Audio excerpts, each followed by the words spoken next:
Part of our morning routine is just a little shot.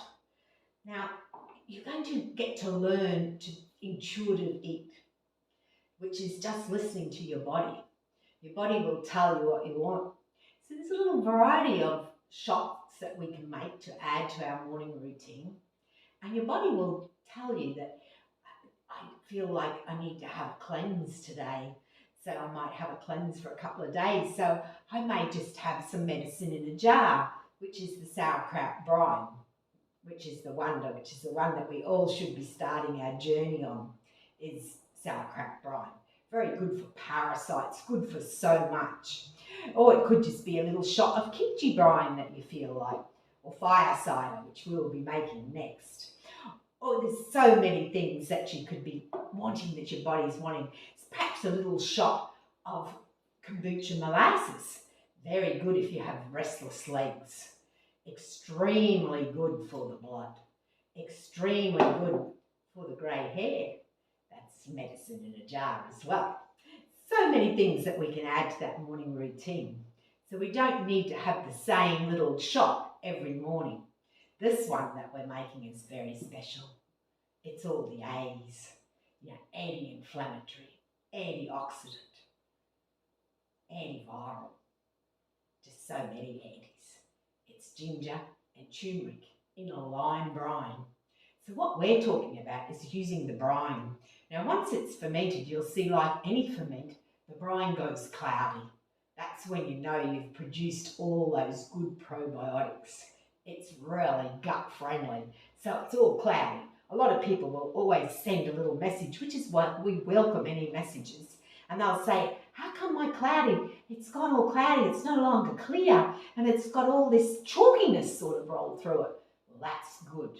That's when you know you've got real gut loving stuff. So what we're talking about is adding some of the brine to water. So it's not a big, just a little shot, and it's just a little tiny bit of the brine that we add into there, and that's our morning drink. Woohoo, that'll set you up for a wonderful day. Of course, the ginger and the turmeric you can use for so much. The turmeric especially makes it more bioavailable, which means it makes it works much more, 1.5 times more the turmeric will work in your body when it's fermented. There's no need to add peppercorns because it's the bioavailability has been done by the mighty invisible organisms. Wonderful, your best friend if you have diabetes. It'll control those insulin spikes. Wonderful stuff. Everybody should have this in the kitchen. It is the kitchen wow.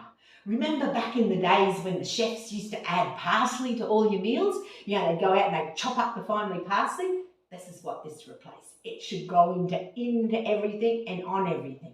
That's little slivers of, and you only need little tiny weeny bits of it, of your ginger and your turmeric, just little tiny slivers. And once everything's cooked and prepared, you just add a little tiny bit to it, and it'll dance on your tongue.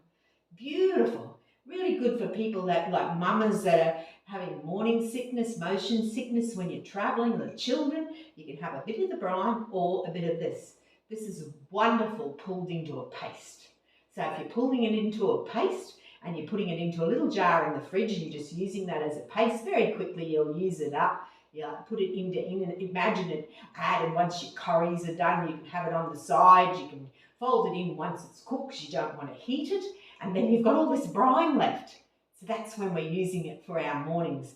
There's so much you can do. You can make it into salad dressings. And in your downloads for all of these, you will see there's lots of recipes and there's step-by-step guides on how to make it with quantities, because you'll see that I give my wings creativity, and I just grab what I've got going in the garden.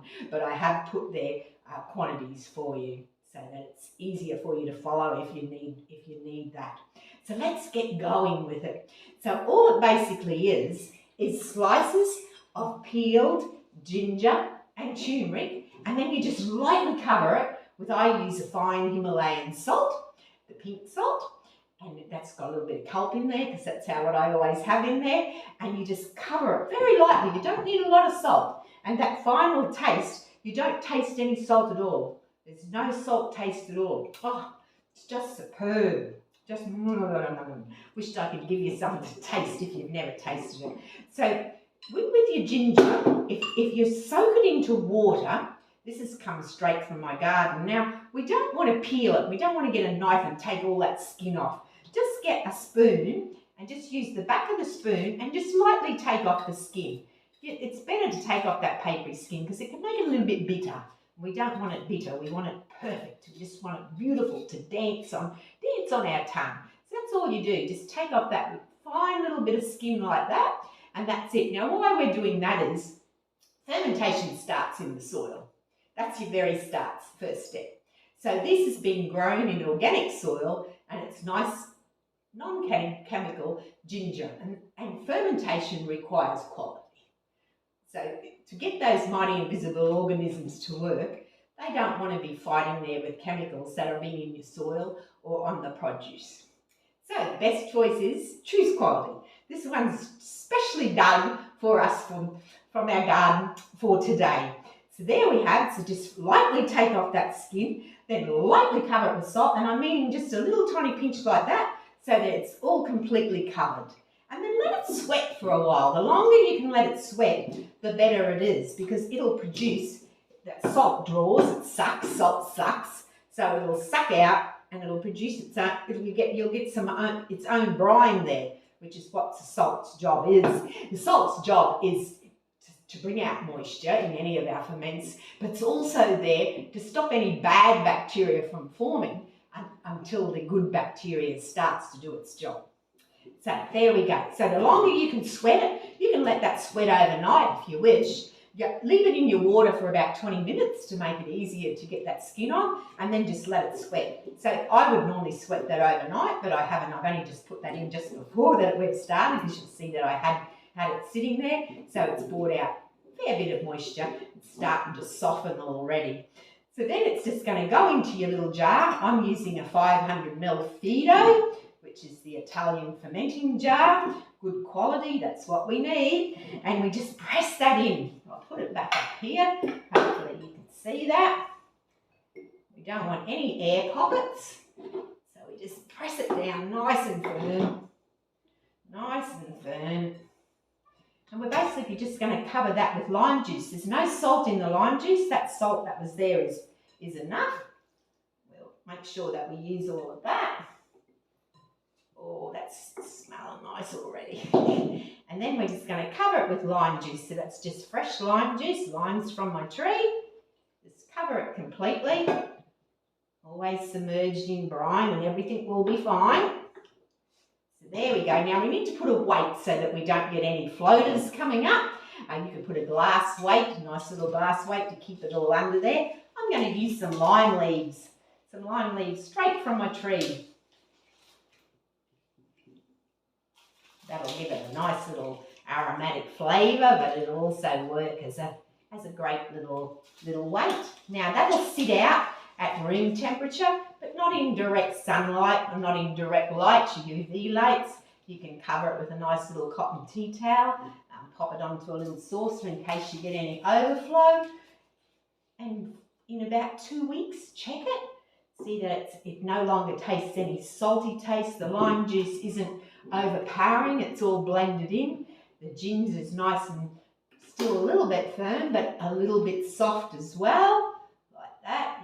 You see that it's been fermented, so then it's ready to go into the fridge. Look at that, how easy was that? So see, that's just your straight lime juice, which will end up going really cloudy like that. So that's it. And I've got all those recipes for you there. So do make that, it's so easy. And you'll thank me, you'll thank the ginger and the turmeric because it's so great for your body. Not just the brine, but because it's the brine that we're actually speaking of because we're doing mornings. But yes, the actual ginger and turmeric can just add that wow, it'll take your food from simple to sensational.